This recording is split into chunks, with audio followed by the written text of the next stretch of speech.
Picture this. Millions of people all across the globe. People you know, people that you interact with every day. Your employers, your staff, teachers, really anybody. All share something in common that you probably know little to nothing about. This group of people are close-knit and they don't really talk much outside of themselves. And when they do, it makes headlines. Yeah, let's talk about them.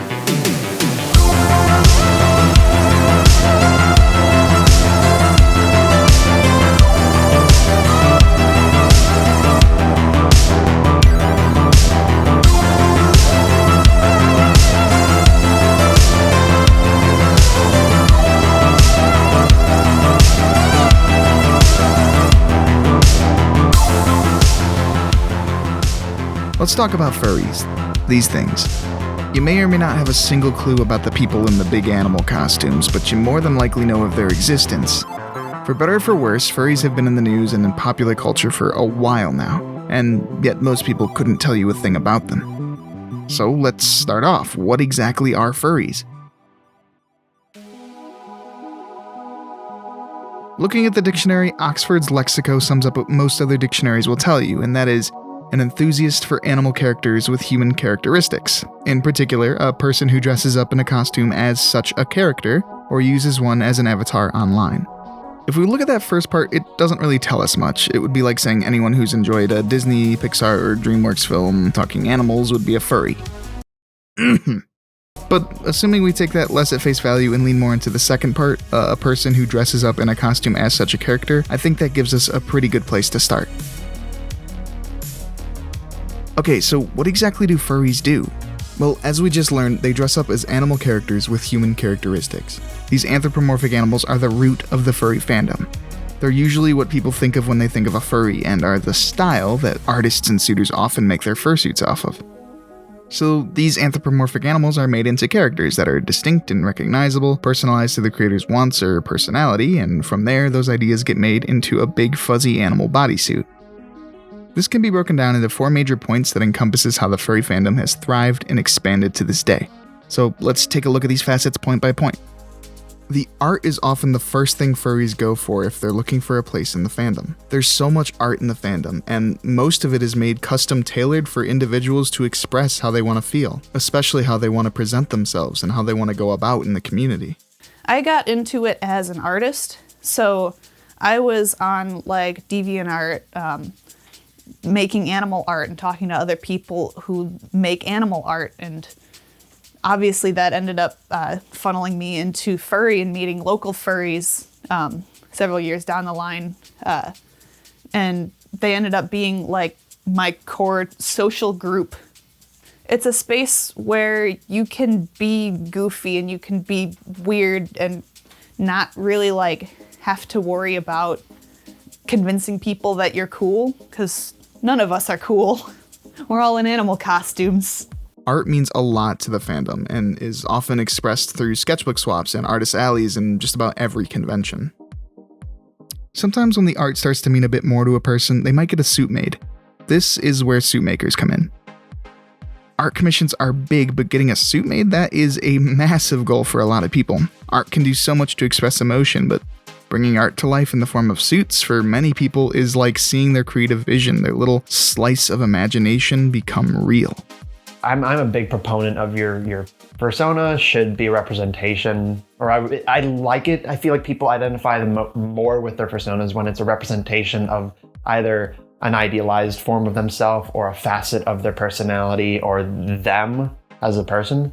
So I think it's a great idea to pick an animal species or a design or accessories that kind of fit around your personality, because it just gives it more life. So after you drop 4 figures on a suit, what exactly do people end up getting out of it? Well, the suiting. The only thing after you make your character and you get your suit is to wear it. So what do you do in it?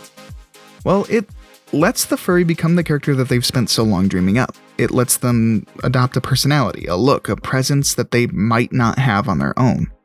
Mild-mannered, shy, reclusive people might be more social, more eccentric, more confident.